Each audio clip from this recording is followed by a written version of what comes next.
ইন্নাল্লাহা খাবীরুম বিমা তা'মালুন, আল্লাহ বলে নিশ্চয়ই আল্লাহ তাআলা তোমাদের যাবতীয় কর্মকাণ্ড শতভাগ দেখছেন, খবর রাখছেন। তিনি সব জানেন, যা করছো আড়ালে কিংবা একাকী, রাতে কিংবা দিনে, প্রকাশ্যে কিংবা আলোতে, সর্বাবস্থায় আল্লাহ তাআলা তোমাদের যাবতীয় কর্মকাণ্ড খবর রাখতেছেন। অতএব ভাইয়া, আল্লাহর সাথে সম্পর্ক গড়ে, আল্লাহকেই আপন বানান, আল্লাহকেই আপন বানান, আল্লাহকেই আপন বানান। রবের সাথে সম্পর্ক ইনশাআল্লাহ আমাদের জিন্দেগি সুন্দর করবে।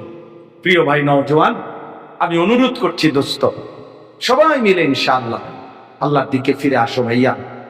এই যাদের চুল কাফের মুশরিকদের মতো, ইহুদি খ্রিস্টানদের মতো, প্রিয় ভাই, আত্মমর্যাদা যদি কারো থাকে, সে বেঈমানের মতো সাজতে পারে না, এটা মনে রাখে। এই কাফের মুশরিকদের চুল যাদের, ইহুদি খ্রিস্টান, এটা মনে রাখবে। এর একটা বড় প্রমাণ হলো তোমার ভিতরে আত্মসম্মান কম, আত্মমর্যাদা কম, অর্থাৎ নিজস্ব প্রেস্টিজ বোধ কম, যে আমার নিজস্ব কোনো কি নাই, আত্মসম্মান নাই। আমি যখন যার যেটা দেখি আমি তারটাই করি, এটা বেগায়রত মানুষের কাজ। এজন্য হাদিসে আছে, যার স্ত্রী বেপর্দা ওই লোক বেগায়রত, আত্মসম্মান নাই তার। যার মেয়ে বেপর্দা ওই বাবা বেগায়রত, আত্মসম্মান বোধ, এর ভিতরে কোনো আত্মমর্যাদা নাই। কারণ তার স্ত্রীকে সবাই দেখে, তার মেয়েকে সবাই দেখে, আর এই অপদার্থের শরীরে ওদের অনুভূতিও জাগে না, লজ্জাও জাগে না, আত্মসম্মানে তার আঘাত লাগে না। এটা কোনো মানুষ না, প্লাস্টিক ধরনের কিছু। লক্ষণীয় বিষয় হলো কোরআনুল কারীমের মধ্যে একটা বিষয় আছে স্পষ্ট, সমস্ত উলামায়ে কেরাম এই কথার উপরে একমত যে কোনো আমল আল্লাহর কাছে কবুল হওয়ার জন্য দুই জিনিস বাধ্যতামূলক। এক নাম্বার হলো আমলটি কোরআন এবং সুন্নাহর আলোকে বিশুদ্ধ হতে হবে, কোরআন সুন্নাহর আলোকেই হইতে হবে। ওযু, গোসল, নামাজ, রোজা, হজ, যাকাত, কুরবানি, জিকির, তাসবিহ, তেলাওয়াত, যত কিছুকেই আমরা আমল বলি, সবটাই সুন্নাহ মোতাবেক হইতে হবে, কোরআন সুন্নাহর আলোকেই হইতে হবে। তাহলে এই হিসাবে প্রত্যেকটা আমলের শুদ্ধ হওয়ার জন্য মাসআলা জানা এটা বাধ্যতামূলক, বাধ্যতামূলক। আর দুই নম্বরে হলো আমলটি কবুল হওয়ার জন্য শতভাগ ইখলাস, মানে আল্লাহর জন্যই হচ্ছে কিনা এটা খেয়াল রাখতে হবে, আল্লাহর জন্য হতে হবে। এই কথাটাই আল্লাহ তাআলা কোরআনুল কারীমে একসাথে স্পষ্ট বলে দিয়েছেন, ফামান কানা ইয়ারজু লিকা রাব্বিহি, যে চায় আল্লাহ তাআলার সাক্ষাৎ, আখিরাত। আল্লাহর সাক্ষাৎ মানে জান্নাত, জান্নাত মানে আল্লাহর সাক্ষাৎ। অর্থাৎ যে জান্নাতি হবে সে আল্লাহর সাক্ষাৎ পাবে, যে আল্লাহর দিদার পাবে সে জান্নাতি হবে। তো আল্লাহ তাআলা বলেন, যে আল্লাহর সাক্ষাৎ চায়, জান্নাত পেতে চায়, তাকে দুইটা কাজ করতে হবে। এক নাম্বার, ফালিয়ামাল আমালান সালিহা, সে যেন আমল করে বিশুদ্ধ আমল, আমলে সালেহ, বিশুদ্ধ আমল। আর বিশুদ্ধতার মাপকাঠি কোরআন সুন্নাহ। কিসের ভিত্তিতে আমলটা বিশুদ্ধ হয়েছে না না হয়েছে এটা বোঝা যাবে কোরআন সুন্নাহর ভিত্তিতে। আর ওয়ালা ইউশরিক বিইবাদাতি রাব্বিহি আহাদা, ইবাদতের মধ্যে আল্লাহর সাথে কাউকে শরীক করা যাবে না, মানে শুধুই আল্লাহর জন্য হইতে হবে, শুধুই আল্লাহর জন্য হইতে হবে। তাহলে এই জন্য উলামায়ে কেরাম মাসআলা বলা গুরুত্ব দেন, এবং আপনাদের জন্য উচিত মাসআলা জানা। হাদিসের মধ্যে আছে, আল্লাহ নবী সাল্লাল্লাহু আলাইহি ওয়াসাল্লাম রমজানের আগেই রমজান সম্পর্কিত বিস্তারিত বলে নিতেন। হযরত সালমান ফারসি রাদিয়াল্লাহু তাআলা আনহু থেকে লম্বা হাদিস বর্ণনা আছে, যেখানে আল্লাহ নবী সাল্লাল্লাহু আলাইহি ওয়াসাল্লাম রমজানের পূর্বেই, চাঁদ উঠবার আগেই রমজানের উপরে বিস্তারিত বলে নিছেন। নবী সাল্লাল্লাহু আলাইহি ওয়াসাল্লাম সাহাবায়ে কেরামকে মিম্বরে দাঁড়িয়ে নামাজ দেখাইছেন। প্রথম নামাজ, এরপরে বলছেন সাল্লু কামা রাআইতুমুনি উসাল্লি, আমাকে যেভাবে নামাজ পড়তে দেখেছো এইভাবে নামাজ পড়ো। তাহলে বোঝা গেল নামাজ শিখতে হয়, রোজা শিখতে হয়, বুঝতে হয়। হাদিসে আছে আল্লাহ নবী সাল্লাল্লাহু আলাইহি ওয়াসাল্লাম বলেছে খুযু আন্নী মানাসিকাকুম, হজ্জের সময় বলছে তোমরা আমার থেকে হজ্জের যাবতীয় নিয়ম কানুন দেখে নাও, বুঝে নাও, গ্রহণ করে নাও। তাহলে দ্বীন শিখতে হয়, শরীয়তের আমল শিখতে হয়। হাদিসের মধ্যে আছে হযরত জুনদুব ইবনে আব্দুল্লাহ রাদিয়াল্লাহু তাআলা আনহু, একজন সাহাবী জুনদুব, তিনি বর্ণনা করছেন আমরা কিশোর বয়সে নবীজির কাছে কিছুদিন ছিলাম। কুন্না মা'আন নবী সাল্লাল্লাহু আলাইহি ওয়াসাল্লাম ওয়া নাহনু আযাফিরা, আমরা কিশোর 14-15 বছর বয়সে কিছু ছেলে নবীজির কাছে একটা সময় লম্বা ছিলাম। থেকে কি করলাম? ফাতাআল্লামনাল ঈমান, ঈমান শিখলাম। সুম্মা তাআল্লামনাল কুরআন, অতঃপর কোরআন শিখলাম। ফাসদাদনা বিহি ঈমানান, ফলে ঈমান শিখে যখন আমরা কোরআন শিখলাম, কোরআনের প্রতি অক্ষর আয়াত আমাদের ঈমান বাড়াইতে থাকলো। তাহলে কি বুঝা গেল? সাহাবায়ে কেরাম ঈমান শিখছেন, কোরআন শিখছেন নবীজির থেকে। দ্বীন শিখতে হয়, ঈমান শিখতে হয়। নবী সাল্লাল্লাহু আলাইহি ওয়াসাল্লাম নিজে বলছেন, আবু দাউদ শরীফের হাদিস, আনা লাকুম মিসলাল ওয়ালিদ ওয়া আল্লিমুকুম কুল্লা শাই, আমি তোমাদের পিতার মতো, আমি তোমাদেরকে সব কিছুই শেখাবো, শিখাবো। ওয়া আল্লিমুকুম, শিখাবো। তাহলে নবী সাল্লাল্লাহু আলাইহি ওয়াসাল্লাম পুরা দিন, পুরা জিন্দেগি শিখাইছেন। কোরআন কারীমের মধ্যে আছে আল্লাহ তাআলা বলেন নবী সাল্লাল্লাহু আলাইহি ওয়াসাল্লামকে পৃথিবীতে পাঠানোর মৌলিক একটা উদ্দেশ্য ছিল এটা, ওয়া ইউআল্লিমুহুমুল কিতাবা ওয়াল হিকমা, তিনি মানুষদেরকে কোরআন এবং সুন্নাহ শিক্ষা দেবেন। এটা নবীজির একটা জিম্মাদারি। নবী সাল্লাল্লাহু আলাইহি সাল্লাম নিজে বলছেন বুইস্তু মুআল্লিমা, আমি মুআল্লিম, শিক্ষক হিসেবে প্রেরিত হয়েছি। তাহলে এই সবগুলো কথার দ্বারা বোঝা গেল দ্বীন শিখতে হয়, দ্বীন শিখতে হয়। ওযু শেখার বিষয়, গোসল শেখার বিষয়, নামাজ শেখার বিষয়, রোজা শেখার বিষয়, হজ শেখার বিষয়। এই একটা বিষয়ে যথাযথ গুরুত্ব না দেওয়ার কারণে অসংখ্য মানুষ আমল করার পরেও হাসরের ময়দানে আফসোস ছাড়া আর কিছু জুটবে না। বেচারা মনে করছে বেচারা নামাজ পড়ে, কিন্তু নামাজের মধ্যে যে সূরা অশুদ্ধ, কেরাত অশুদ্ধ, রুকু অশুদ্ধ, সিজদা অশুদ্ধ, উনি হয়তো জানেই না। ওনারটা যে হয়ই নাই কিছু, সে জানেই না। তাহলে এই না জানার কারণে এই জাহালাত, এই মূর্খতা, এই অজ্ঞতা তাকে জাহান্নামে নিয়ে যাবে। সে তো মনে করছে আমি নামাজ পড়ছি, কিন্তু তার তো ওযুই হয় নাই, তার তো ফরজ গোসলই আদায় হয় নাই। নাকের নরম জায়গায় পানি পৌঁছানো, ফরজ গোসলের সময় যখন বীর্যপাত হয়, তো এই সময়ের যে গোসল, ফরজ গোসল, নাকের নরম জায়গায় পানি পৌঁছানো ফরজ। এই নাক যেটুকু বাঁকা হয় প্রত্যেকের, এটারে নাকের নরম জায়গা হয়। প্রত্যেকের নাক দুইবার, যেখানে এটুকু শক্ত আর এইটুকু জায়গায় নড়ে, এবার লাগলে এই যেটা নড়ে এটারে নাকের নরম অংশ পায়। তো এই নরম জায়গা পর্যন্ত পানি পৌঁছানো ফরজ। শত শত স্কুল কলেজ পড়ুয়া ইউনিভার্সিটি পড়ুয়া ছেলে আপনি জিজ্ঞাসা এখানে দাঁড়ায় বলো সে পানি এনে দেখা যে নাকের নরম জায়গায় পানি কেমনে পৌঁছায় আপনি জিজ্ঞাসা করেন বলতে পারবেন না।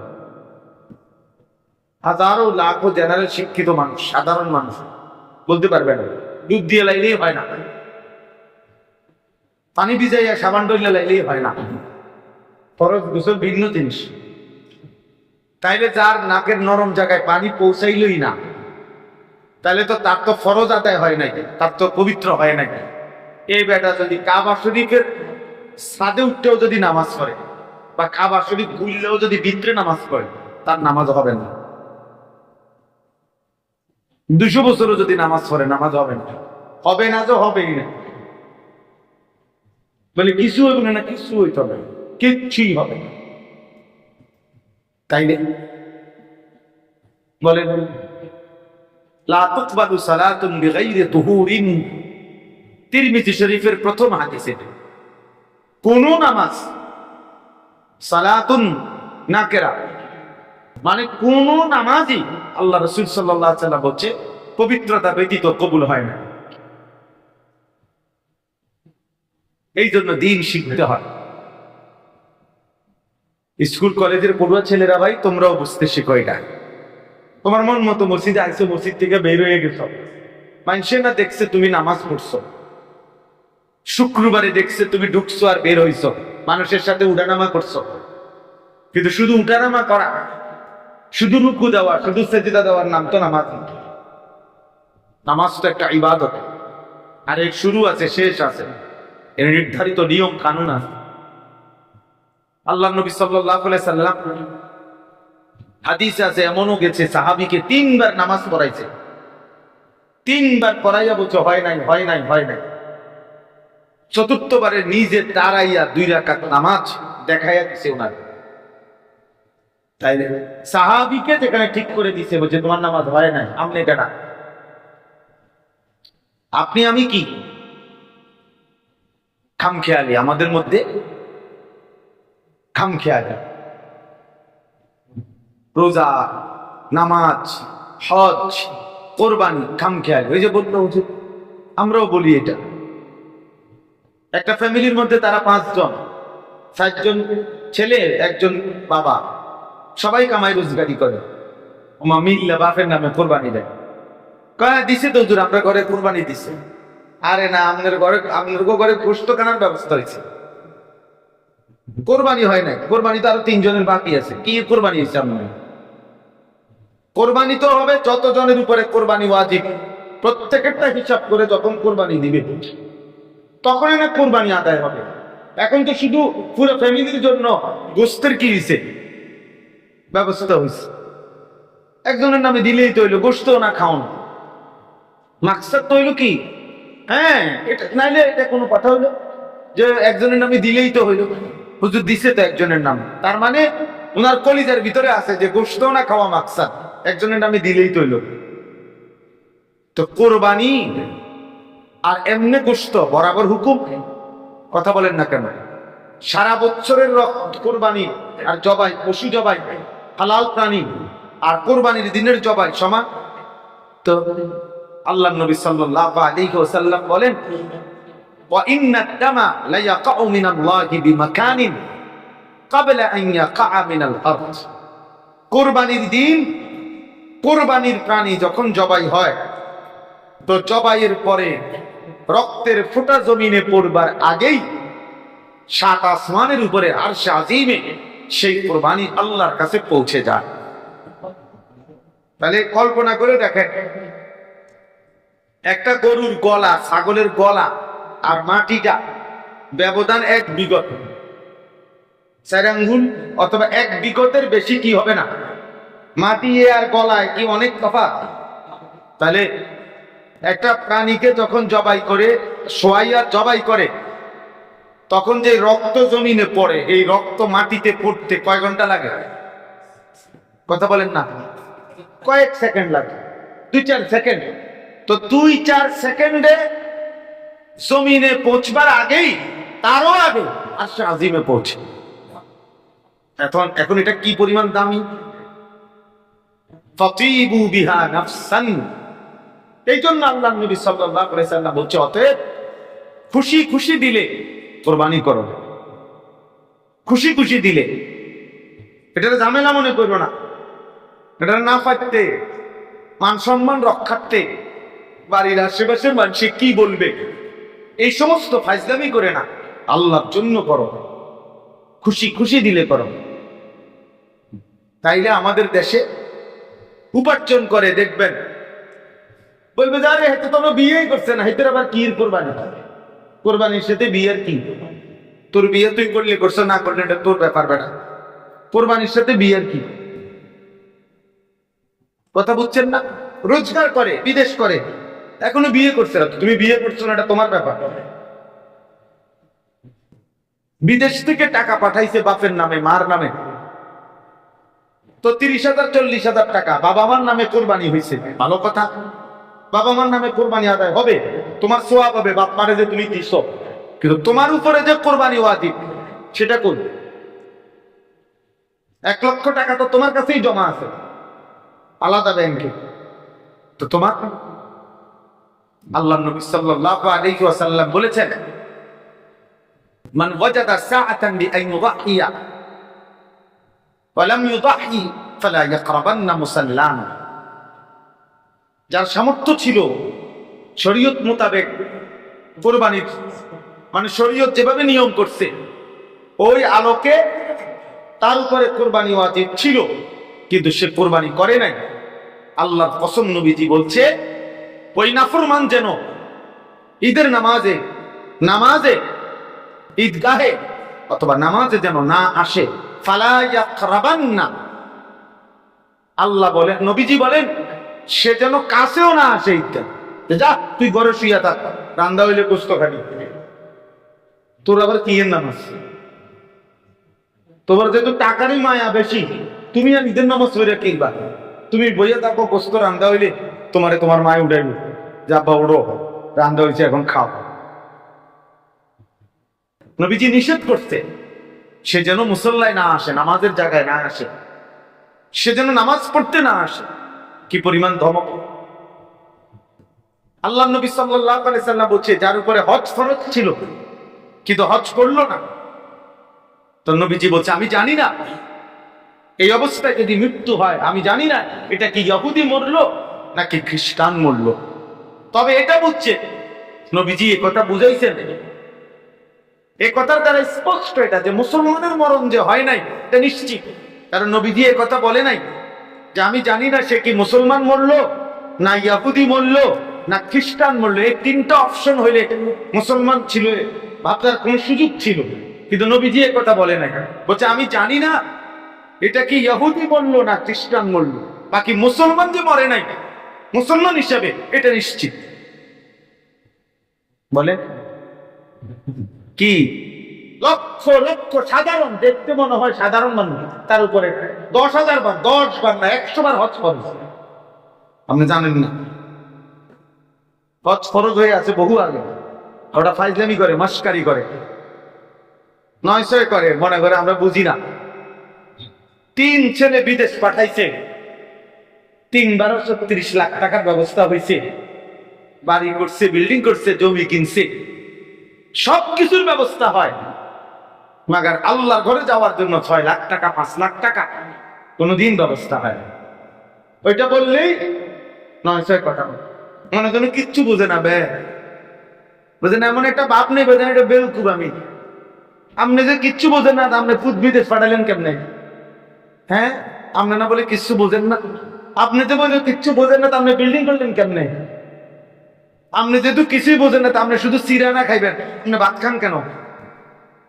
আপনি গোস্ত লন কেন? আপনি শুধু শাক কেনা খাইবেন, ডাল দিয়ে আলু ভর্তা দিয়ে না ভাত খাবেন? আপনি যেহেতু বেউকুফ, সব বোঝে, 100 বোঝে, দুনিয়া সব বোঝে, আখিরাত বোঝে না। কথা বোঝেন নাই? ইচ্ছা করে এটা কৌশল, দুনিয়া সবই বুঝে। ইয়ালামুনা যাহিরাম মিনাল হায়াতিদ দুনিয়া ওয়া হুম আনিল আখিরাতি হুম গাফিলুন। আল্লাহ বলছে, হায় বান্দা, দুনিয়ার বাহ্যিক দিক তো খুব বুঝলা, কিন্তু আখিরাতের ব্যাপারে গাফিল হয়ে রইলা। বহু স্কুল কলেজ পড়ুয়া ছেলে ভাই তোমরা, আফসোস তোমাদের ওই জীবনের উপরে, যে জীবনে এতগুলো বই পড়লাম, বাংলা, অঙ্ক, ইংরেজি, পদার্থ, জীববিজ্ঞান, রসায়ন বিজ্ঞান। আল্লাহ কোরআনের কথা বললে বললা, হুজুর আমি কোরআন শরীফ দেখে দেখেও পড়তে পারি না শুদ্ধ। তোমার উপরে আফসোস, তুমি বদনসিব ছাড়া আর কিচ্ছু না। তুমি মুসলমান নামের কলঙ্ক ছাড়া আর কিচ্ছু না। বদনসিব বেটা, এতগুলো বই না পড়লো দুনিয়া মিলতো বেটা, এতগুলো বই না পড়লো দুনিয়া মিলতো। এইসব বাংলা, অঙ্ক, ইংরেজি ছাড়াও দুনিয়া মিলে, পদার্থ জীববিজ্ঞান ছাড়াও দুনিয়া মিলে। লক্ষ লক্ষ বকলক মূর্খ, নামও লিখতে জানে না, টিকসই দেয় এমন কোটি কোটি মানুষ আছে যারা হাজার হাজার কোটি কোটি টাকার মালিক। আমনে না চিনলে আমার সাথে চলেন, আমি দেখাই আমগো এলাকায় আছে। তো ওই থেকে দুনিয়া আনলো, কথা বলেন না? মূর্খ মানুষ পয়সাওয়ালা নাই, কথা বলেন না? নাই। সে করতে আনলো টাকা। ওই বাড়ি করলো কিভাবে? ওই টাইলসওয়ালা বিল্ডিং করলো কেমনে? ওই 10 তলা বিল্ডিং করলো কেমনে? আপনারে কে ধোঁকা দিল যে দুনিয়া চলতে হলে এতগুলো পড়তে হয় আর আখিরাতের জন্য কিছুই করতে হয় না? কবরের জন্য কিছুই করতে হবে না? কি ব্যাপার? দুইটা লাইন শুদ্ধ কথা বললেই হয়ে যায়। এই জন্য আমি হুজুরের এই কথাগুলোর থেকে এটা বলতে চাই, দিন শিখতে হয়। বয়স্ক বাবা আছেন, নওজোয়ান ভাই আছেন, একজন হলে একজন। প্রচন্ড গরম যেহেতু, এই জন্য রাত বেশি দেরি করতে চাই না। কিন্তু আমি এটা বলতে চাইলাম, প্রথম কথা আমার এটা, দিন শিখতে হবে। কোনো নয় ছয় করে আমি স্কুলে পড়ছি, আমি কলেজে পড়ছি, হুজুর আমরা জেনারেল শিক্ষিত, আমরা সাধারণ মানুষ, অথবা আমরা ছোটবেলায় পড়িয়ে নাই, আমাদের ওইরকম বিদ্যা সিদ্ধা নাই, আপনারা হুজুর মানুষ, হ্যাঁ, এই সমস্ত আলাপ করলে হাসরের ময়দানে আপনি বাঁচবেন না। এসব রং বেরঙ্গের কথা কইেন, এসব তামাশার কথা বললে হবে না। দিন শিখতে হবে। আপনার জন্য হুজুর, আমার জন্য হুজুর যেই হুকুম, আপনার জন্য হুজুর ওই হুকুম। কথা বলেন না কেন? আমার জন্য 2 রাকাত নামাজের যেই মাসালা, আপনার জন্য ভিন্ন মাসালা নাকি? আমার জন্য 100%, আপনার জন্য 50%। কেন? আমি কি অন্যায় করছি? আমারটা 100% হইতে হইব। আমার বেলায় কোরআন শরীফ শুদ্ধ হইতে হইব, আপনার বেলায় কোরআন শরীফ অশুদ্ধ হইলেও নামাজ হইব। কি এই শুধু এত বড় বেইনসাফি ইসলামের মধ্যে হইল কেন? আমি কি মাদ্রাসা পড়ে অন্যায় করছি? তো তাইলে আমি কোরআন শরীফ শুদ্ধ কইতে হইব, আমার সূরা কেরাত শুদ্ধ হইতে হইব। আপনারটা এমনি হইলে চলবে? আপনি বিড়ি খেতে খেতে ব্যস্ত যাবেন গা, আপনার ঘরে রঙ্গিন টেলিভিশন চলবে, নাচ গান নর্তকীর ছবি চলবে প্রতিদিন। আপনি টেলিভিশন আপনার বউ বাচ্চা নিয়ে দেখতে দেখতে বেহেস্তে যাবেন গা, সুদ খাইতে খাইতে বেহেস্তে চলে যাবেন। বেহেস্তে কি মামুর বাড়ি? কি ব্যাপারটা কি বলে? আমি মোল্লা, আমি সুদের থেকেও বাঁচতে হবে, ঘুষের থেকেও বাঁচতে হবে, চুরির থেকেও বাঁচতে হবে, সেনা থেকেও বাঁচতে হবে, বিন নারী দেখা থেকেও বাঁচতে হবে। আমি হুজুর, আমি নাটকও চাইতে পারতাম না, টেলিভিশনও চাইতে পারতাম না, সিনেমাও দেখতে পারতাম না, কিচ্ছু না। আমার জন্য জান্নাত এত কঠিন হয়ে গেল, আর আপনি সমস্ত বাটপারি চিটারি করবেন, মিথ্যা বলবেন, চুরি করবেন, দুর্নীতি করবেন, সুদ খাইবেন, ঘুষ খাইবেন, কিস্তি নিবেন, লোন নিবেন। আপনার ঘরে টেলিভিশন চলবে, আপনার ছেলে নামাজ পড়বে না, আপনার মেয়ে পর্দা করবে না, এরপরও আপনি 30,000 টাকা মসজিদে দান কইরা বেহেস্ত যাবেন গা। আপনার বেলায় বেহেস্তা তো সহজ হয়ে গেল। হ্যাঁ, পাগলামির বাত নাই। কি মনে করছেন আখেরাত? অনেকের ভাবনা এটা, মসজিদে টাকা 30,000 দিছে, বেহেস্ত বাইক নিয়ে গেছে গা পকেটে। উনি ব্যস্ত যাইতো না তো যাইবে কে? আরে বাপরে, বুঝলেন না? 2 কাতা টাইলস লাগাই দিছে, বেহেস্ত বুঝ হয়ে গেছে। বেহেস্ত মামার বাড়ি। বেহেস্ত কি? 2টা রুম আর একটা বারান্দা, এটারই তো কয় বেহেস্ত, ঠিক না? তো খামখেয়ালি করবেন প্রিয় ভাই, খামখেয়ালি করলে হবে না দোস্ত। আমি প্রায় বলি, চোখ বন্ধ করলে ঝড় থামে না। অর্থাৎ ঝড় আসতেছে, তুফান আসতেছে, এই অবস্থায় যদি আমি বলি চোখ বন্ধ করে, না কই তুফান নাই, জ্বর নেই, তুফান নাই, তুমি না চোখ বন্ধ করে রাখছো, তুফান কি বন্ধ হয়ে গেছে? তাহলে আপনার চোখ বন্ধ থাকার কারণে আপনি দেখেন না, কিন্তু তুফান তো হচ্ছে। তাহলে আপনি বোঝেন নাই, খেয়াল করি নাই, পাত্তা দেই নাই, অথবা হুজুর এরকম বিষয়টা যে এত সিরিয়াস আমি ভাবি নাই। এই সমস্ত কথা বলার কারণে আখিরাতে জাহান্নামের আযাব আপনার জন্য মওকুফ হয়ে যাবে। তো কথা বলেন না কেন? থাক, যে ছেড়ে দাও, এ যেহেতু বুঝে নাই তারে ছেড়ে দাও, ফেরেশতাকে আল্লাহ বলবে নাকি? এই জন্য দয়া করে ভাবতে শিখেন, বুঝতে শিখেন, বুঝতে শিখেন। কোন অজুহাত হাসরের ময়দানে আল্লাহ তাআলা শুনবেন। হাসরের ময়দান অজুহাতের জায়গা নয়, হাসরের ময়দান হিসাবের জায়গা। নবী সাল্লাল্লাহু আলাইহি ওয়াসাল্লাম বলছেন, ফাইন্নাল ইয়াউমা আমালুন ওয়ালা হিসাব। বান্দা, আজকে উম্মত শুনো, আজকে শুধুই আমলের সুযোগ, আজ দুনিয়ায় হিসাব হচ্ছে না। ওয়া গাদান হিসাবুন ওয়ালা আমাল, আগামীকাল আখিরাত শুধুই হিসাব, আমলের সুযোগ হবে না, আমলের সুযোগ হবে না। আমরা আগে ওই ছাত্র জীবনে ভাইবা পরীক্ষা দিলে, মানে মৌখিক পরীক্ষা, কোনো বিষয়ে খুব খেয়াল করতাম।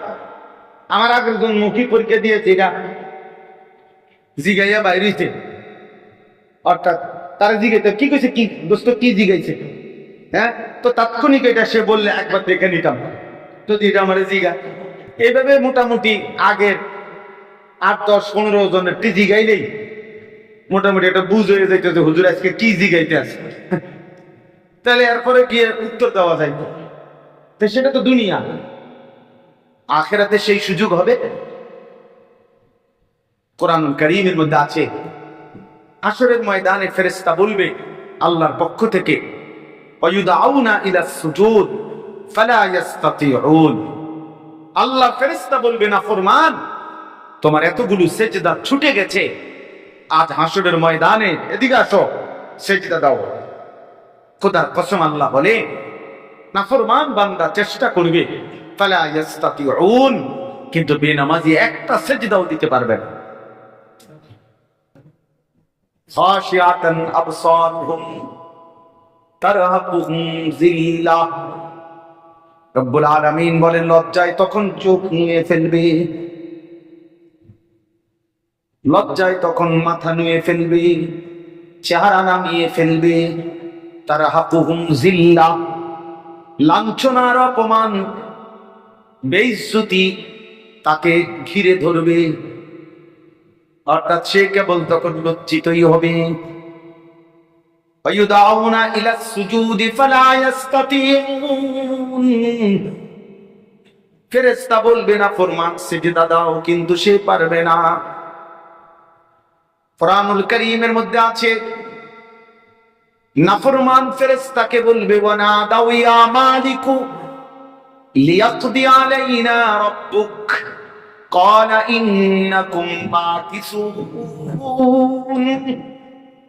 জাহান্নামী বান্দা বলবে, জাহান্নামের ফেরেশতা মালিককে ডাক দিয়ে বলবে, ফেরেশতা মালিক, জাহান্নামের জিম্মাদার ফেরেশতার নাম হচ্ছে মালিক, বলবে, হে মালিক ফেরেশতা, আমারে জাহান্নামের আগুনে শাস্তি না দিয়ে তোমার আল্লাহকে বলো আমাকে যেন মৃত্যু দিয়ে শেষ করে দিতে, আমাকে যেন মৃত্যু দিয়ে দেয়।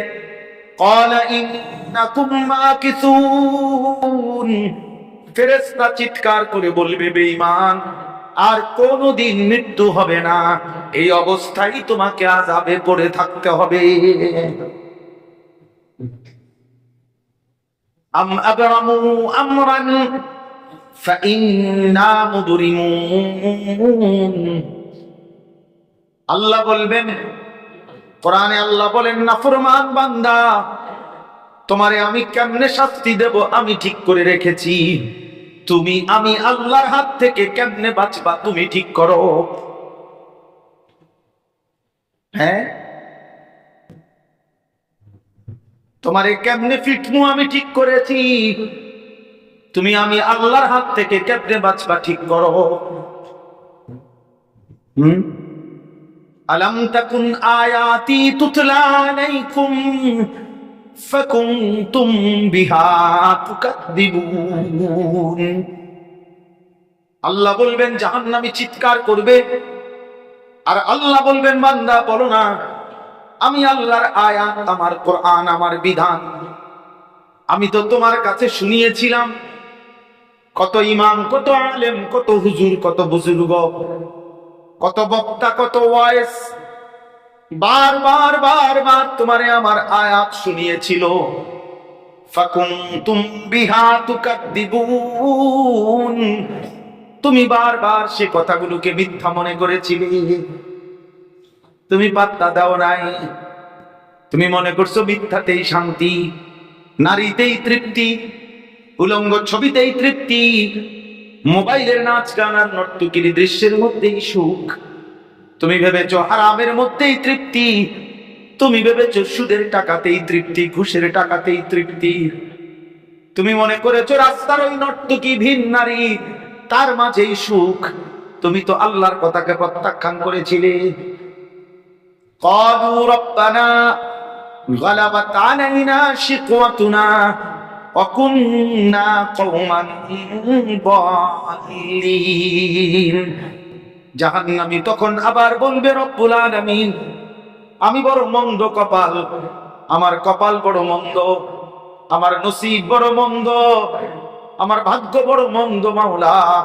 আমি এক অবাধ্য নাফরমান সম্প্রদায়ের অন্তর্ভুক্ত ছিলাম। এটা একটা জরুরি কথা। জীবনে উত্তম একটা সঙ্গী না পাওয়া, ভালো মানুষের সংস্পর্শ না পাওয়া, এটা জিন্দেগির বড় লানত, জীবনের বড় লানত। জিন্দেগিটাই কাটাইছেন এক বিড়ি ঘইনার লগে। যুবক তুমি হায়াতটাই কাটাইছো এক শয়তানের সাথে, যে অসভ্য তোমার বন্ধু নামের শয়তান, যে তোমারে নারী ছাড়া, ছবি ছাড়া, উলঙ্গ দৃশ্য ছাড়া, জেনা আর ব্যভিচারের কথা ছাড়া, মদ ছাড়া, জুয়া ছাড়া ভালো কিছু কোনোদিন বলে নাই। তুমি চলছো এমন জানোয়ারের সাথে, ভালো মানুষের সঙ্গ পাও নাই। লানত তোমার ওই জীবনে, যার কারণে তুমি বদনসিব। হাজারো যুবক, হাজারো যুবতী, হাজারো ছেলে মেয়ে চরিত্রহীন হয়েছে অসৎ বন্ধুর সঙ্গে। পৃথিবীর কোন নেশাখোর নিজের থেকে শুরু করে নাই, অসৎ বন্ধু তারে বলতে বলতে একদিন নেশার মধ্যে ঢুকাইছে। পৃথিবীর কোন নারী লুবি, সেনাকারী, ব্যভিচারী নিজের থেকে শুরু করে নাই, বন্ধু নামের কোন দুষ্ট অসৎ তারে এই খারাপ রাস্তায় ঢুকাই দিছে।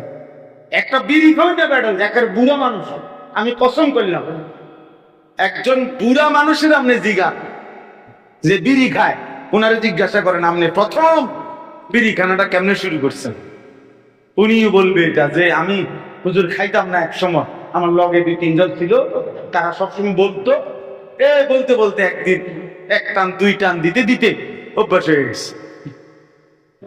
অসৎ সঙ্গ, অসৎ সঙ্গ।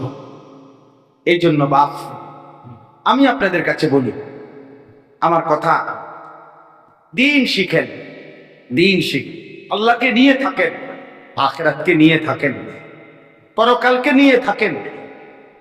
পরকালকে আল্লাহকে ছেড়ে দুনিয়াও হারাবেন, আখিরাতও হারাবেন, আখিরাতও হারাবেন। আল্লাহ যদি কাউকে দিন দান করে, ঈমান দান করে, তাকওয়া দান করে, আখিরাতের ফিকির দান করে, খোদার কসম আল্লাহ যেন তাকে সবকিছুই দান করে। যে আখিরাত ভুলে গেল সে নিজের কল্যাণ ভুলে গেল। আমার শায়েখ আল্লামা মুফতি মুশতাকুর নবী সাহেব হুজুর সব সময় এটা বলে, এই আমি যে আয়াত পড়ছি তার পরের আয়াত, ওয়ালা তাকুনু কাল্লাযীনা নাসুল্লাহ ফাআনসাহুম আনফুসাহুম।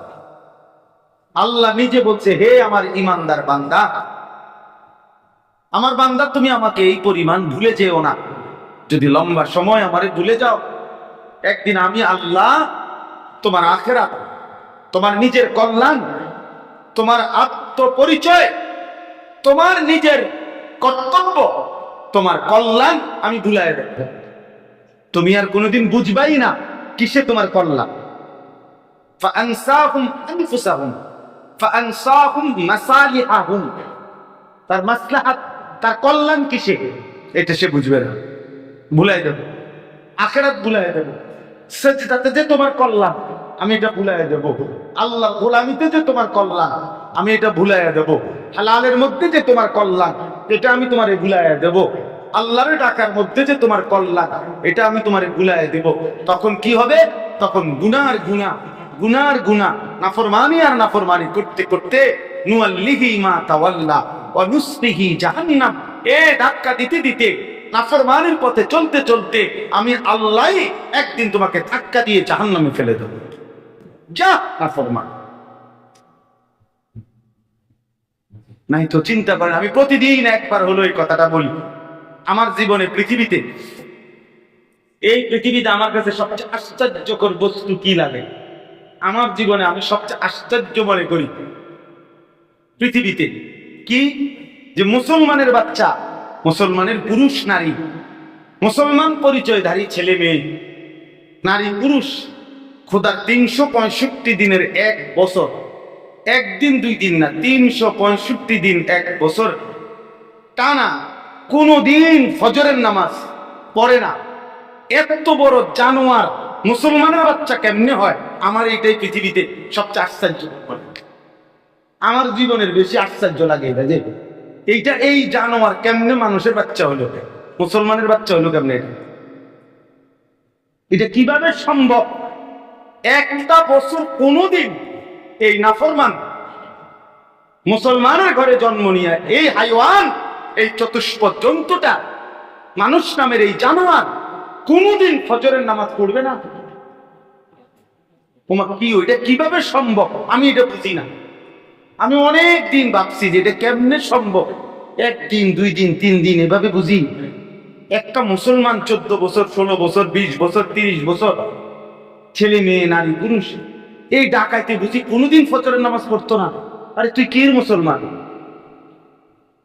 তোরে আল্লাহ এভাবে ভুলাই দিল কে? হায় হায় হায়, লানত তোর উপরে। এভাবে বুঝি মানুষ আল্লাহরে ভুলে যায়, এভাবে বুঝি মানুষ আল্লাহকে ভুলে যায়। ছি ছি ছি ছি। এক মানুষ তো ভুল হইতে পারে, এক মানুষ তো পিছলা খাইতে পারে, হোঁচট খাইতে পারে, অপরাধ হতেই পারে, গুনাহ হতেই পারে, তাই বলে 365 দিন? আমি তো কমাইয়েই কইলাম 365 দিন। 2-4-5 বছরে কোনোদিন ফজরের নামাজ পড়ে নাই এমন জানোয়ার আছে না? এমন নাফরমান আছে না? যদি বলেন হুজুর জানোয়ার বললেন কেন? জানুয়ারি তো বলবো, আপনার কিতা কইতো? জুনাইদ পাত্তাদিনী কইতো। কথা বলেন না কেন? আপনার কি কইতো? কি আপনার কি বলতো? বাইজিদ বুস্তামি কইতো নাকি? তো কি বলতো? কোরআন বলছে, কোরআন তাকে জানোয়ার বলছে, আমি বলবো না কেন? আমি তো তর্জমা না করলাম। কোরআনুল কারীমে কথা স্পষ্ট আছে, মনের ইচ্ছে মতো যে চলে সে জানোয়ার। আনআম চতুষ্পদ জন্তু। আর চতুষ্পদ জন্তুকে কি বলে? তো আরাআইতা মান ইত্তাখাযা ইলাহাহু হাওয়াহু আফাআনতা তাকুনু আলাইহি ওয়াকিলা আম তাহসাবু আন্না আকসারাহুম ইয়াসমাউনা আও ইয়াকিলুন।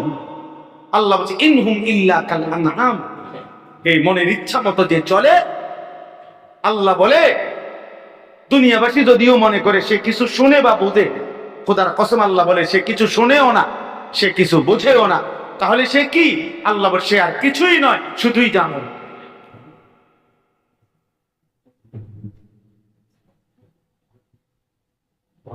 সে শুধুই জানোয়ার। হ্যাঁ, মনের ইচ্ছা মতো। কেন নামাজ পড়ো না? তোমার মন চাইছেই তো, আর কি না? আর কি কারণ? আর না একটা কারণ থাকবে যে আমি আল্লাহর লগে রাগ করছি। কি লেগে রাগ করবেন? একটা যুক্তি তো থাকবো।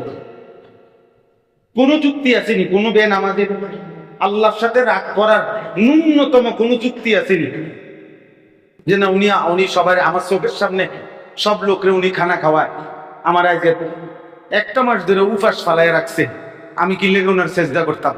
এমন এমন কোন যুক্তি আছে? উনি আমার নিঃশ্বাসটা বন্ধ করে রাখছে আর সব মানুষের নিঃশ্বাস চলতেছে, আমি ওনার লগে এই জন্য রাগ করছি। তো আল্লাহর সাথে রাগ করার ন্যূনতম কোন যুক্তি আছে? তাহলে নামাজ না পড়ার কারণ মনের ইচ্ছা। মন চাইছে আপনার সমস্যা কি? আমার একবার একজনে বলছে আপনার অসুবিধা কি? আমি বলছি না দোস্ত, আমার অসুবিধা কি লেগে? অসুবিধাটা তোরে না, আমার কিসের অসুবিধা? না ফরমান, আমি তো নামাজ পড়ছি। সমস্যা তোর বেটা, তুই জাহান্নামের আগুনে জ্বলবি। আর আমি বন্ধু দরদের কারণে, মায়ার কারণে চাইছিলাম তোরে জাহান্নাম থেকে বাঁচাইতে, এই জন্য বলছি বেটা। নবী সাল্লাল্লাহু আলাইহি সাল্লাম বলছেন ওয়া আনা আখিযুন বিহুজাতিকুম, নবীজি বলছেন আমি আমার চেয়েছি, নবী নিজে বলছে আমি চেয়েছি 23টা বছরে আমার উম্মতের প্রতিটা সদস্যকে কোমরে চড়াইয়া ধরে হলেও জাহান্নামের আগুন থেকে বাঁচাইতে, জাহান্নামের আগুন থেকে বাঁচাইতে। এই জন্য প্রিয় ভাই, আমি অনুরোধ করছি দিন শিখেন, আল্লাহকে চিনেন, আল্লাহর দিকে ফিরেন। ওই মালিক ছাড়া আমাদের আসলেই কোনো নিরাপত্তা নাই। যুদ্ধ মুখর সারা পৃথিবী, দুশ্মন মনে রাখবেন সারা পৃথিবী। আগামীর সময়টা ঈমান এবং কুফরেরই যুদ্ধ, এবং যুদ্ধই অনিবার্য আগামীর পৃথিবীতে। আগামীর পৃথিবীতে প্রচন্ড অসহিষ্ণু মানুষ, যুদ্ধই আগামীর পৃথিবীর বাস্তবতা, এটাই বাস্তবতা। এই জন্য ফিলিস্তিন এবং ইসরায়েল এটা দুই দেশের যুদ্ধ না, খোদার কসম বন্ধু মনে রাখে, এটা ঈমান এবং কুফরের যুদ্ধ। ফিলিস্তিন ঈমানের প্রতীক, ইসরায়েল কুফরের প্রতীক। ইসরায়েলের সিদ্ধান্ত, ইসরায়েল শুধু ফিলিস্তিন দখল করার জন্য যুদ্ধ করছে না। ইসরায়েলের ইহুদি কুত্তাদের কথা হলো, এটা তাদের কিতাবে আছে, তাদের বইতে আছে, এই ইহুদি বেঈমানরা এটা সিদ্ধান্ত তাদের যে শেষ জামানায় দাজ্জাল আসবে, এবং এই যেখানে তারা মসজিদ আকসা, এই মসজিদে আকসার পাশেই এখানেই দাজ্জাল আসবে। দাজ্জাল এখান থেকে সারা পৃথিবীতে সাম্রাজ্য বিস্তার করবে, আর ইহুদিরা তার পক্ষ নিয়ে তাকে খোদা স্বীকার করে সারা পৃথিবীতে মুসলমানদেরকে হত্যা করে এরপর ইহুদি রাজত্ব কায়েম করবে। এই স্বপ্ন নিয়েই তাদের রাত দিনের প্রস্তুত। এই জন্য ইসরায়েলের সেনাবাহিনী শুধু নির্ধারিত সেনাবাহিনী না, ইসরায়েলের জনসংখ্যা যতজন, সামরিক প্রশিক্ষণ ততজন। ইসরায়েলের নারী পুরুষ প্রত্যেকের জন্য সামরিক একটি নির্দিষ্ট পরিমাণ ট্রেনিং বাধ্যতামূলক, যেন প্রয়োজনের মুহূর্তে সবাই যুদ্ধ করতে পারে, নারীরাও পুরুষরাও। আপনি জিজ্ঞাসা করে দেখুন, ইসরায়েলের একমাত্র শহর এই তেল আবিব, এই পৃথিবীতে এই শহরকে বলা হয় যে এই শহরে কখনো রাত হয় না। তেল আবিব শহরে কখনো রাত হয় না মানে কি?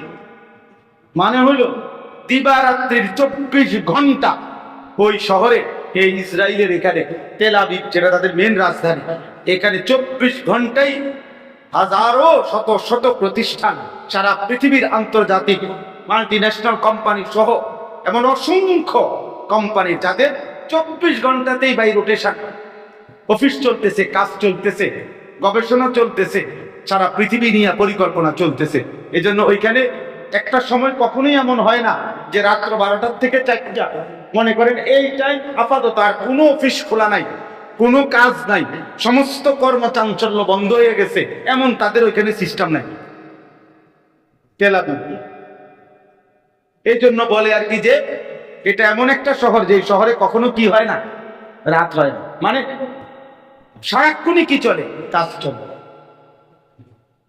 এই ফিকির তাদের।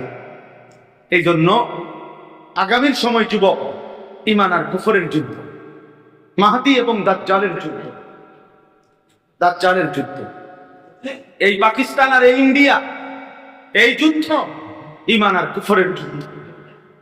এই জন্য বেঈমান তাদের অপারেশনের নাম দিছে, তাদের ধর্মীয় চিহ্ন, তাদের ধর্মীয় হিন্দু নারীর একটি ধর্মীয় প্রতীক সিঁদুর।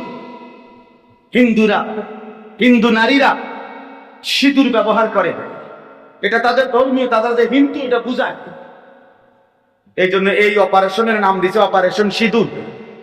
এই যে এই মুহূর্তে যে পাকিস্তানের উপরে কি করছে, কাপুরুষের মতো বুঝতিল রাতের অন্ধকারে প্রত্যেকবারে এই ইসরায়েলের ইহুদি এই বেঈমানরাও কাপুরুষ।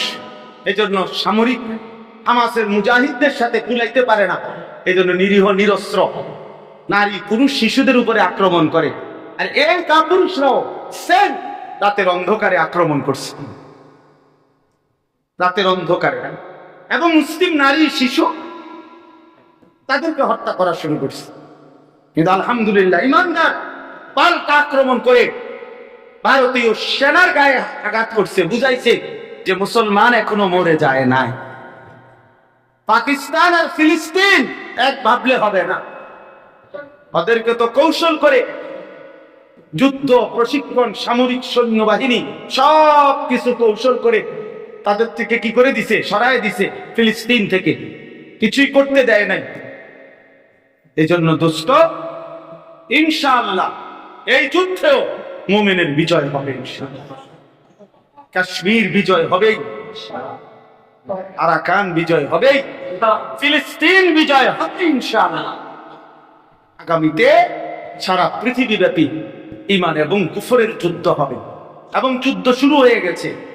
এজন্য নওজোয়ান ভাই, তুমি যদি নাফরমানির রাস্তায় পড়ে থাকো, আর আপনারা যদি গুনার মধ্যে ডুবে থাকেন, তাহলে কোন রাত যদি এমন হয় দুশ্মনের আঘাতে উড়ে গেলেন, আর ঈমানও ছিল না, সেজদাও ছিল না, রবের সাথে সম্পর্ক ছিল না, তাহলে আফসোস করতে হবে, আফসোস করতে হবে।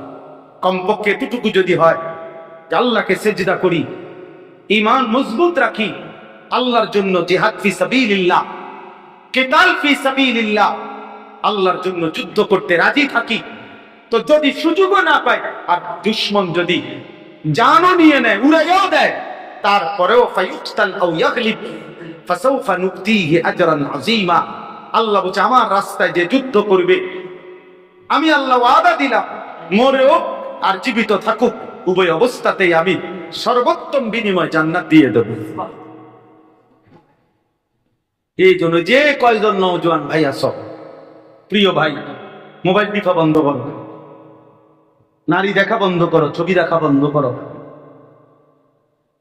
হ্যাঁ, সুন্দর সুন্দর পরিকল্পনা দুনিয়া নিয়ে সাজাইবেন, আপনি এই করবেন সেই করবেন। পৃথিবীতে যদি সুযোগ না মিলে, হ্যাঁ, যদি সুযোগ না মিলে, যদি আগামীর পৃথিবী নিরাপদ না থাকে, তখন এই জন্য দয়া করে আখিরাত নিশ্চিত। হাসলেও মরে যাবেন, কাঁদলেও মরে যাবেন, আখিরাত নিশ্চিত, পরকাল নিশ্চিত, দুনিয়ার বেঁচে থাকা অনিশ্চিত। প্রত্যেকের ক্যারিয়ার গড়বেন, সুন্দর ভবিষ্যৎ গড়বেন, মানে আগামীর পৃথিবী আপনার জন্য যদি আমার জন্য নিরাপদ না থাকে, বলেন। এই জন্য দয়া করে মুসলমানের আল্লাহই ভরসা, মুসলমানের আল্লাহই অভিভাবক, হুয়া মাওলানা, তিনি আমাদের অভিভাবক, তার কাছেই ফিরে যাওয়া, গুনাহ থেকে বেঁচে থাকা, আখিরাতের প্রস্তুতি নেওয়া, এটাই আমাদের জীবন। আমরা মুমিন, আমরা মুসলমান। দুনিয়ার সফলতা ব্যর্থতায় কিচ্ছু আমাদের যায় আসে না। দুনিয়ায় আমরা সফল হইলেও লাভ নাই, ব্যর্থ হইলেও লস নাই। আখিরাতের সফলতাই সফলতা, আখিরাতের ব্যর্থতাই ব্যর্থ। নবী সাল্লাল্লাহু আলাইহি ওয়াসাল্লাম বলেন, আল্লাহুম্মা লা আইশা ইল্লা আইশাল আখিরাহ। আয় আল্লাহ, দুনিয়ার কোনো সুখ আমি চাই না, আমি শুধু আখিরাতের সুখ চাই।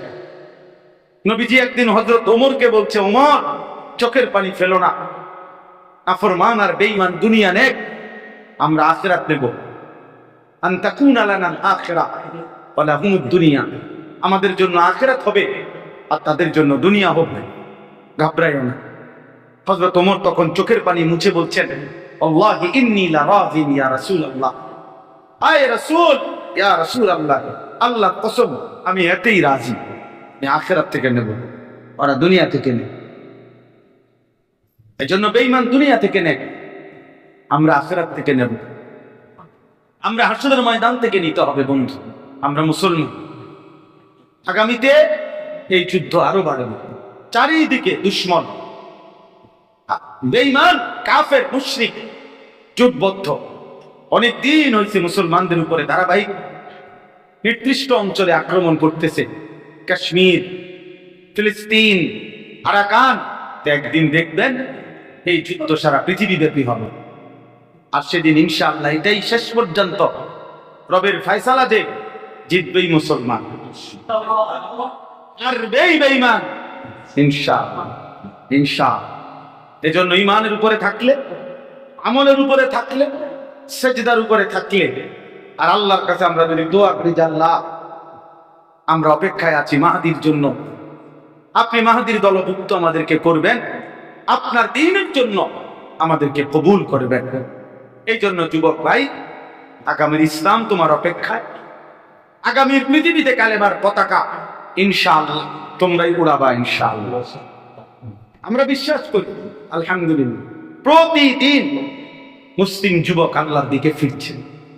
এই অল্প কিছু বাটপার সিটার দেখতে ঘাবড়াইয়েন না যে ইমানদার নাই, ইমানদার আছে। জানবাজ মুসলমানের নওজোয়ান আছে, আছে। মানে সাধুয়ানে বইয়েরে দেখতেন, প্রয়োজনের সময় ঠিকই মুমিনের ঈমান গর্জে উঠবে ইনশাআল্লাহ, ইনশাআল্লাহ। দেখলেন না হেফাজতে ইসলাম বাংলাদেশ 3 তারিখ শনিবার মহাসমাবেশ করছে সোহরাওয়ার্দী উদ্যানে। এক সমাবেশ, গোটা বাতিলের কলজা শুদ্ধা জ্বলে উঠছে। সবাই মিলে এখন সাফাই গাইতেছে, নারী সংস্কার কমিশন। আমরা এটা বুঝাইতে চাইছি, আমরা এমনি বুঝাইতে চাইছি, আমরা এটা বলতে চাই নাই। এত নয়সয় কথা কও কেন? প্রকাশ্যে আল্লাহর কোরআন, রাসূলের সুন্নাহ বিরোধী বাংলাদেশের জমিনে 5ই আগস্ট পরবর্তী, নতুন স্বাধীনতার পরবর্তীতে এত বড় দুষ্ট মুরতাদ, এত বড় নিকৃষ্ট মুরতাদ বাংলাদেশে থাকলো কেমনে? এই মহিলাগুলো যেগুলো এরকম প্রকাশ্য কোরআন সুন্নাহ বিরোধী প্রস্তাব দিতে পারলো, এত বড় সাহস হলো কেমনে? বলে সুন্দর শুদ্ধ কথা, প্রয়োজনে আলোচনা হতে পারে, যে কারো কোনো মতামত থাকতে পারে, শুদ্ধ মারে, হ্যাঁ শুদ্ধ মারে, আলোচনা হতে পারে। কিসের আলোচনা হবে? আল্লাহর কোরআনের উল্টা কথা, আবার এটার মধ্যে আলোচনা কিটা? কথা বলেন না কেন?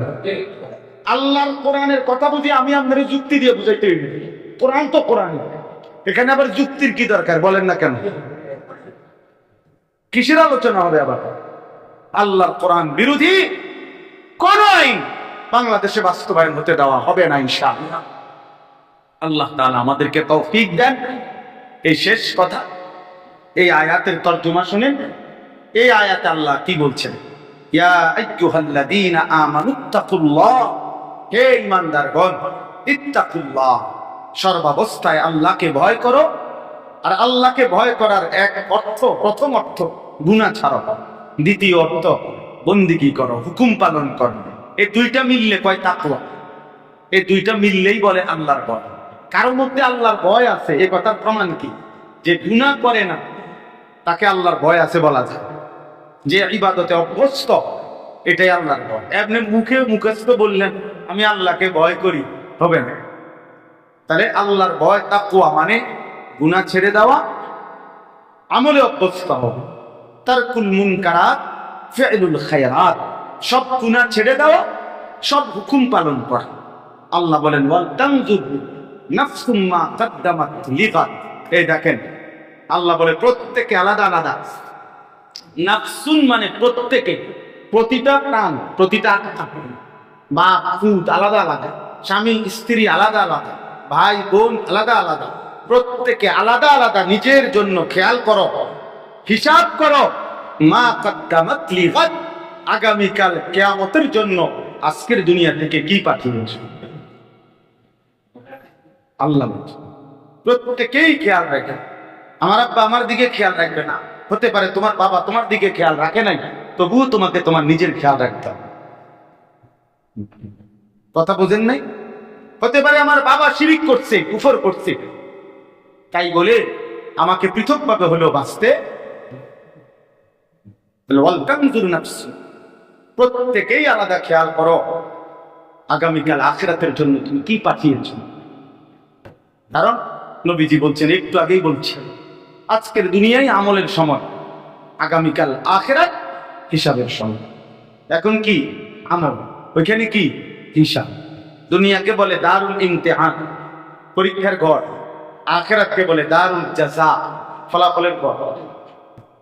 দুনিয়াকে বলে দারুল আমাল, আমলের ঘর। আখিরাতকে বলে দারুল হিসাব, হিসাবের ঘর। এখানে আমল, ওইখানে হিসাব। এখানে পরীক্ষা, ওইখানে কি ফলাফল। ফলাফল এটা হলো দারুল মিহান, মেহনতের ঘর, পরিশ্রমের ঘর। ওটা দারুল আইশ, আইশ ও আরামের ঘর। আছে আছে। ওয়াত্তাকুল্লাহ, আল্লাহ বলেন, আবারও বলছি, আল্লাহকে ভয় কর, আল্লাহকে ভয় কর, আল্লাহকে ভয় কর। মালিকের সাথে সম্পর্ক কর, রবের সাথে সম্পর্ক কর। আল্লাহকেই ধরো, আল্লাহকেই ধরো। তুবু ইলাল্লাহ, আল্লাহ বলছে তওবা করে আল্লাহর দিকে ফিরে আসো। আনিবু ইলা রাব্বিকুম, আল্লাহর দিকে ঝুঁকে পড়ো। ফাফিরু ইলাল্লাহ, আল্লাহর দিকে ছুটে আসো। ওয়াসারিউ ইলা মাগফিরাতিম মির রাব্বিকুম, তোমাদের রবের মাগফিরাতের দিকে দৌড়িয়ে আসো। কতভাবে যে আল্লাহ বলছে, বান্দা আমার দিকে আসো, আমার থেকে সরো না বান্দা, ভালো হবে না বান্দা, টিকবা না। আমার সাথে পারে নাই কেউ, পারে নাই, তোমরাও পারবা না। এই নেতানিয়াহু টিকবে না, ট্রাম্পও টিকবে না, হ্যাঁ, এই কসাই মোদি, এই বেঈমানও টিকবে না, ইনশাআল্লাহ টিকবে না। এ কিচ্ছু নাই। ফেরাউন নমরুদের ক্ষমতার সামনে এগুলো কিছুই। 40 বছরে ফেরাউনের কোনোদিন হাসি কাশি সর্দি কোনো ব্যারাম হয়েছে না, কিতাবে আছে।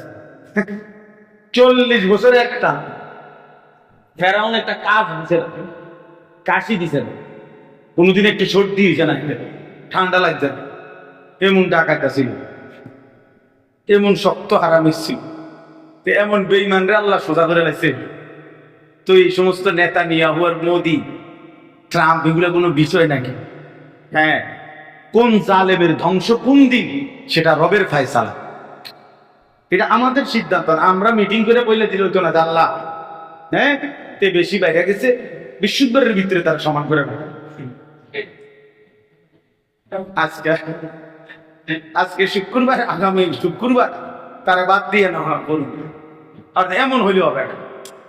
কোন জালেমের বরবাদি ধ্বংস কোন দিন, সেটা কার ফয়সালা?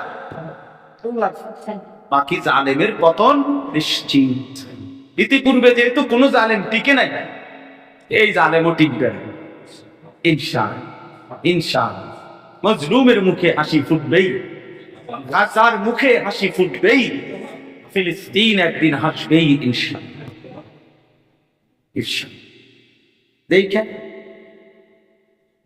ইন্নাল্লাহা খাবীরুম বিমা তা'মালুন, আল্লাহ বলে নিশ্চয়ই আল্লাহ তাআলা তোমাদের যাবতীয় কর্মকাণ্ড শতভাগ দেখছেন, খবর রাখছেন। তিনি সব জানেন, যা করছো আড়ালে কিংবা একাকী, রাতে কিংবা দিনে, প্রকাশ্যে কিংবা আলোতে, সর্বাবস্থায় আল্লাহ তাআলা তোমাদের যাবতীয় কর্মকাণ্ড খবর রাখতেছেন। অতএব ভাইয়া, আল্লাহর সাথে সম্পর্ক গড়ে, আল্লাহকেই আপন বানান, আল্লাহকেই আপন বানান, আল্লাহকেই আপন বানান। রবের সাথে সম্পর্ক ইনশাআল্লাহ আমাদের জিন্দেগি সুন্দর করবে। প্রিয় ভাই নওজোয়ান, আমি অনুরোধ করছি দোস্ত, সবাই মিলে ইনশাআল্লাহ আল্লাহর দিকে ফিরে আসো ভাইয়া।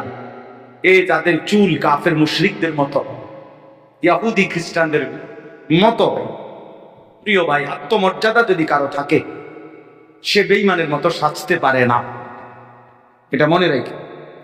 এই কাফের মুশরিকদের চুল যাদের, ইহুদি খ্রিস্টান, এটা মনে রেখে। এর একটা বড় প্রমাণ হলো তোমার ভিতরে আত্মসম্মান কম, আত্মমর্যাদা কম, অর্থাৎ নিজস্ব প্রেস্টিজ বোধ কম, যে আমার নিজস্ব কোনো কি নাই, আত্মসম্মান নাই। আমি যখন যার যেটা দেখি আমি তারটাই করি, এটা বেগায়রত মানুষের কাজ। এজন্য হাদিসে আছে, যার স্ত্রী বেপর্দা ওই লোক বেগায়রত, আত্মসম্মান নাই তার। যার মেয়ে বেপর্দা ওই বাবা বেগায়রত, আত্মসম্মান বোধ। এর ভিতরে কোনো আত্মমর্যাদা নাই। কারণ তার স্ত্রীকে সবাই দেখে, তার মেয়েকে সবাই দেখে, আর এই অপদার্থের শরীরে ওদের অনুভূতিও জাগে না, লজ্জাও জাগে না, আত্মসম্মানে তার আঘাত লাগে না। এটা কোনো মানুষ না, প্লাস্টিক ধরনের কিছু। এই জন্য আমার আল্লাহ আছে, আমার রসুল আছে, আমার একটা কোরআন আছে, আমার একটা ধর্ম ইসলাম আছে। আমার চারটা জিনিস, চারটাই সর্বশ্রেষ্ঠ। আমার আল্লাহ সর্বশ্রেষ্ঠ, আমার রসুল সর্বশ্রেষ্ঠ, আমার কোরআন সর্বশ্রেষ্ঠ, আমার ধর্ম ইসলাম সর্বশ্রেষ্ঠ। চারটি সর্বশ্রেষ্ঠ দৌলত যার কাছে আছে, সে পথহারা হবে কেন? সে ইহুদির মতো সাজবে কেন? সে মুরতাদের মতো সাজবে কেন?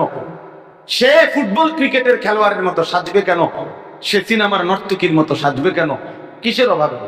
কি ছিল না আমার? বোঝেন নাই কথাটা? আমাদের কি ছিল না? আল্লাহ আমাদেরকে বুঝ দান করে।